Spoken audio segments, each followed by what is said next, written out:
in light of the new year and tons of New Year's resolutions, I figured now would be a good time for me to make a video covering what your first day in the gym or first time back in the gym should look like. Let's dive in. Starting very simply, we're gonna set our expectations appropriately. What I like to do is go ahead and plan a workout before you go into the gym. That way you're not just wandering around. If you have friends that go to the gym, go with them on your first time. It can be an intimidating space. It shouldn't be, but it definitely can be. So, if you have somebody to go with, great. If not, bring this video with you and carry it around and set it up there. And if anybody says anything, tell them to email me. For the plan for this workout, right? I always like to see everybody do a full body workout. So go in, do 5 to 10 minutes of warm up, 5 to 10 minutes light stretching. If that's part of your warm up, you can just make it 10 minutes, so 5 minutes on treadmill, 5 minutes stretching. This is not super exhaustive. We're just doing some light stretching and get some blood flow moving. Then we're gonna have roughly 30 minutes, 20 to 30 minutes of weight training. Again, it's full body, so I like to do a push movement, a pull movement, a leg movement, and then a core/trunk rotation movement, okay? And then we'll have a final cool down. So go in and do your stretching again, cool down on treadmill, boom, you're done. Come back home, drink a protein shake, take a nap. So, biggest thing in the gym is going to be not going super crazy. First day, you're just in there to kind of get a feel for it. We're not trying to set any, world records or state records or county records. You're not trying to beat your buddy Alex's, deadlift record. Don't go crazy with it. You can hurt yourself. As you learn the gym space, you also learn your body and you learn your limitations. You also learn what you can push past. But you definitely want to tier yourself into that. Don't go full guns ablaze first day. I see that all the time where people go into the gym, they hit the ground running, they go super nuts with it, and then they get super sore or they're hurt or whatever it is, and then they quit going to the gym. And the whole goal is that starting this new venture is that you stay consistent with it, and this is something you can do year-round, every year, essentially for the rest of your life, and not have to fall out of it because you're constantly getting hurt. Gym etiquette, a sleeveless, non-negotiable. No, you can wear long sleeves, whatever makes you feel comfortable. Treat everybody with respect. They'll treat you with respect. If they don't, let them do their thing. You're there to focus on you getting a workout in and to not care about if somebody's staring at you, critiquing your form in their head. Who cares? If there's personal trainers or there's people there that are really, really knowledgeable, ask them. And from an investment perspective, personal training can be really beneficial for new beginners. But, if it's not something you need, it's not something you need.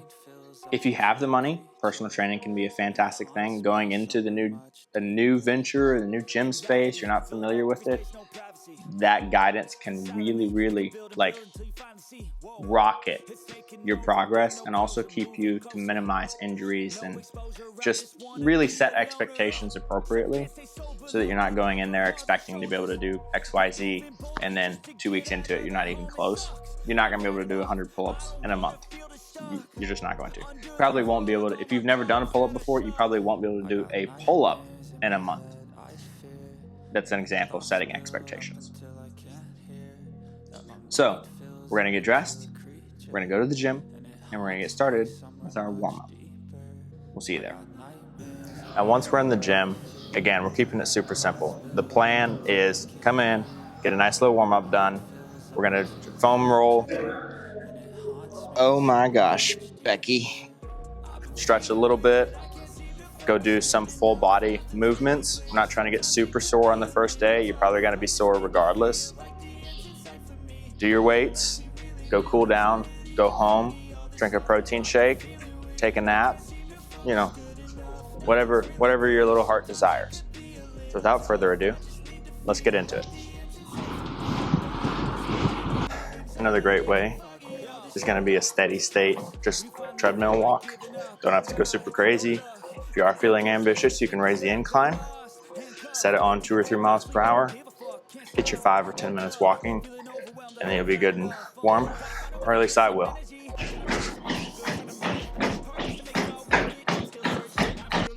Now, whenever it comes to stretching after the warm-up, we're going to do foam rolling. So we'll keep it super simple. we'll foam roll out our calves here. There's a couple different ways to foam roll. One of them is that you actually roll the entire length of the muscle. And then the other, which is technically a little bit more beneficial, is to find the most tender or the spot where it hurts the most and to hold it, pause 30 seconds, pause. Try and relax your calf muscle. These are calves, these are hamstrings now. Same thing.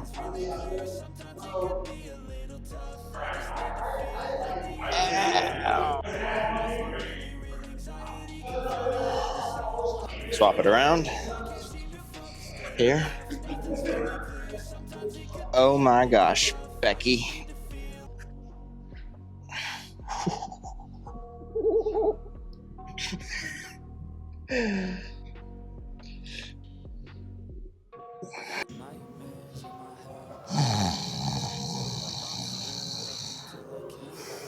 That's so loud in that mic, I just know it. Center it up on your lap, not on the bone. On your lap, there it is, ouch. Take a nap. Last one, we're gonna roll our back. This one, you have to be a little bit cautious about. I personally, if I do this and I leave it on my back for a long time and I just relax there, like, I'll feel like I broke something. I'll be like, oh my gosh. Well, because you loosen up so much of your back muscles, and then when you go to move again, your spine, your whole back is like, wait a second, we don't want to break anything. We don't want to slip a disc. So I like to just kind of, normally when I'm rolling out my back, I stay moving. Another good stretch to do. This is great for essentially everything in your posterior. Is there's so many different variations. One of them is you can just turn and do toe touches like this, alternating, okay? This one's a little bit more of an active stretch. You can make it static by just grabbing your foot and holding on to it. You might not be able to get to your foot, that's okay. Just get as far as you can. If you want to increase progression, you know, if you can grab at your ankle, your heel, do that. And then, you know, you can get to the point where you can reach past it. Just do a couple of those. You can also go down the middle here. Great thing about this is you'll get a pull, not a strain. You're not hurting, but you are feeling tension. You probably feel it in your calves, your hamstrings, your lower back. You might even feel it up here in your traps. I love this quad stretch, especially if you're already on a foam mat. And then just take. If you're not feeling a pull in your quad, you can take and lift your hip just a little bit. I feel it in my quad. Again, these are static. This one is, at least. So it's 30-second pause.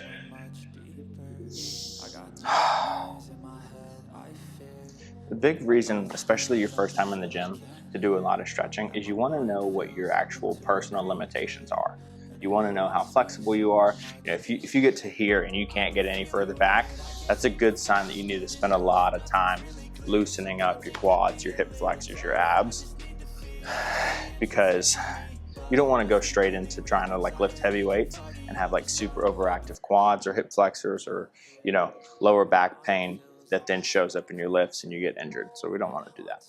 What I like to do to warm up my shoulders is 3 different movements. So get you 10s or 5s, whatever's, you know, pretty light for you. Lock in your shoulders, do 10 side raises.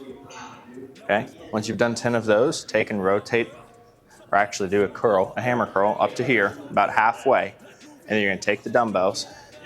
You're going to use the weight of the dumbbell to rotate your shoulders outward, away from your center chest, right? So here, this is the start of the movement. This is the end of the movement. Or technically, this would be the start of the movement. This would also be the end of the movement because it would start from here. Semantics. Then the third movement, so up like this. 10 of these.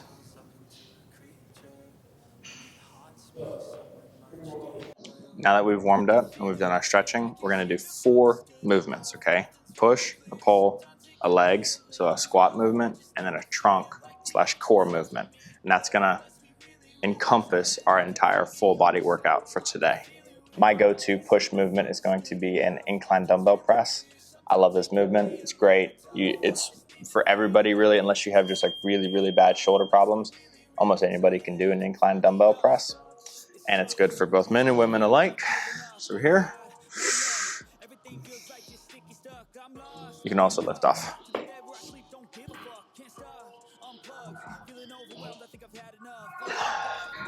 If you want a video on form, there's probably a video on the channel about actually doing these.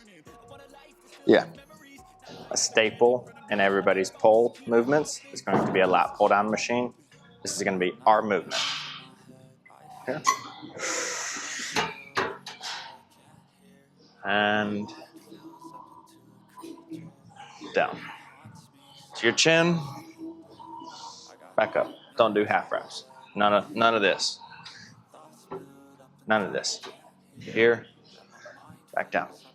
My go-to for a leg movement, especially a newbie, is going to be a single leg step up. I love this movement for so many reasons. One of the great things is you can get your entire leg activated, and you can be sore, literally quad, hamstring, glute from this movement. So here, good and stable over your toes.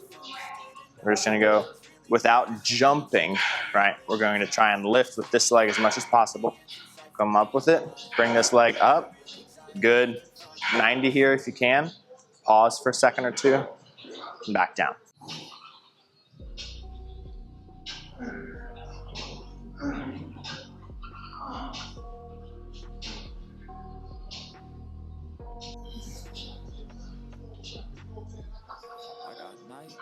Again, 8 to 12 each leg. For our final movement, we're going to do Russian twists. I'm going to show an easier variation of this. So actually where you keep your heels on the ground, we're here. You just take this dumbbell, keeping it away from us. We rotate, touch the ground, touch the ground. Ways to add progression to this, make it more difficult. Feet further away, lean further back, and set the dumbbell further away from you. You can either do 4 sets of one movement and then go do the next movement, do 4 sets of it, or you can do a circuit where you go do incline bench press, the lat pull downs, the step ups, the Russian twists, all in one big circuit, and then take your rest period. Or you can do incline press, take a rest period, incline press, rest period. Do that 4 times. It's totally up to you, just kind of whatever you can tolerate, especially like your cardio. That'll really be a contributing factor into if you can do all of this as a circuit, or if it should all be broken up, kind of split by split. Okay, so we're at the end of the weight training portion of the workout. We're gonna do our light cardio again like we did at the beginning. So 5 to 10 minutes on a treadmill or Stairmaster or something of the like, and then 5 to 10 minutes of stretching. And this is where you can actually push yourself and really try and, progressively, work and get a little bit more flexible. We don't do that at the beginning of the workout. The beginning of the workout is just to get a little bit of blood flow, but also for you to just kind of learn a little bit of where your limitations are. At the end of the workout, you can hold that foam roll, really try and get some of that muscle tissue to relax and release, and then you're done. You made it through the first day.